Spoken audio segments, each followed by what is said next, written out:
Si la Alors, fatigue que les femmes ressentent est-elle hormonale ou pas? alors, pour la fatigue, il y a plusieurs sortes de fatigue.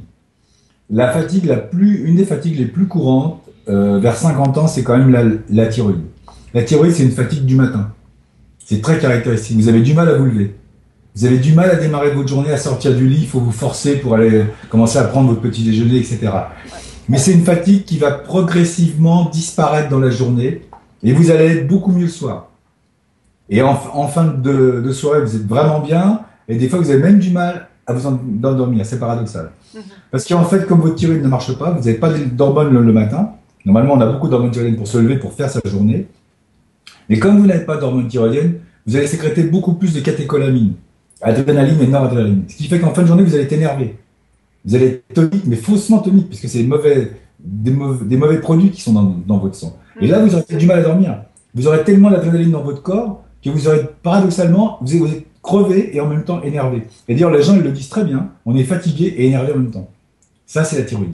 Avec surtout une difficulté à se lever le matin, et puis de la frilosité, une prise de poids qui n'est pas normale, un peu de constipation, un cheveu qui n'est pas beau, enfin voilà. Tout un tas de petits paramètres autour, mais disons que c'est une fatigue du matin. La fatigue liée aux hormones sexuelles, aussi bien chez l'homme que chez la femme, ça c'est une fatigue qui est toute la journée. Mhm. Le gars il se lève pas trop mal, mais il est toujours pas trop mal à midi, il est toujours pas trop mal le soir, ça va pas quoi, en fait. Quoi. Il se traîne un peu toute la journée. Ça, c'est vraiment le manque de testostérone chez l'homme et le manque de d'œstrogène chez la femme. Dès que vous les rechargez, ça disparaît. Et puis un Voilà. désir qui diminue, hein. Le désir qui diminue, le désir sexuel qui diminue, l'envie qui diminue, même le mental qui change. Hein. Une espèce de petite tendance dépressive chez l'homme et chez la femme dans ce cas-là. Chez l'homme, un peu d'agressivité, d'irritabilité. Il peut devenir facilement irritable, ronchon. Par exemple, il y a des femmes qui disent mon mari, il était très bien il y a 10 ans, et là, il devient ronchon. Ben, il a 55 ans, il a pas eu de la testostérone, il devient un peu, tout lui déplaît, il est toujours en train de bougonner, voilà. Dès que vous le rechargez en testo, c'est fini. Parce que c'est une hormone qui rend sûr de soi. Hein. Je lisais un article l'autre jour dans le quotidien du médecin. Maintenant, on donne, mais nous on le faisait déjà depuis longtemps, on donne de la testostérone chez les femmes pour les périodes de négociation, par exemple.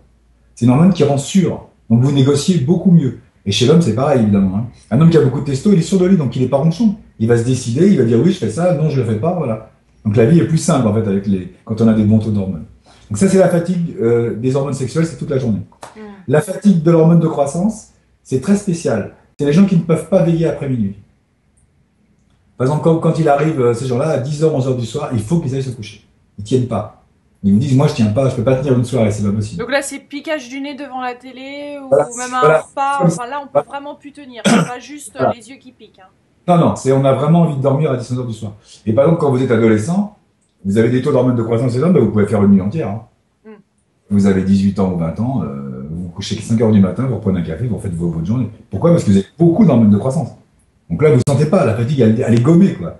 Vous lavez votre fatigue automatiquement. À 55 ans, non. Non, vous passez une nuit, le lendemain matin, vous le payez, quoi. Vous pouvez faire une nuit à la limite, mais vous allez le payer le lendemain cher, quoi. Ou sur le lendemain. Voilà. Donc ça, c'est la value de l'hormone de croissance. Ça touche surtout la régulation du sommeil et le fait qu'on ne peut pas faire d'efforts physiques importants la nuit, parce que là, on est crevé. Voilà. Et puis, il y a d'autres sortes de fatigues qui sont dues à l'aldostérone, etc. Mais ça, c'est des fatigues un peu plus complexes. Ouais. On va passer dessus. On a du mal à tenir debout quand on est dans une réunion, etc. Donc les grosses fatigues, c'est quand même autour de 50 ans, c'est hormones sexuelles, évidemment, parce que c'est lié à andropause, ménopause et thyroïde.